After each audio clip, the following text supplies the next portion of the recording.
All right, so we've talked to you about shutter speed, and now we want to show you how to adjust shutter speed on your camera.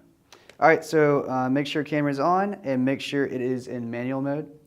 And then for Nikon, for this level camera, you're just looking for this dial here in the back, right here. And as we turn this left and right, it's going to adjust the shutter speed. So what I'd like for you to do now is just hit your shutter button just halfway down there and look through the viewfinder. And you can see a number there on the far left, at the bottom left corner, you'll see it. And so as you turn this to the right, that number is going to get higher and higher. So that means that our shutter speed is getting faster. Now if we turn this back to the left, our shutter speed is getting slower and slower.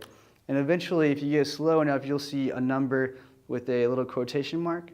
And that means that it's actually for a full second. And beyond that, if you keep going, you might see a word that says bulb. And what that means, that if you're on bulb, it means that as long as you hold the shutter down, it's going to keep that shutter open.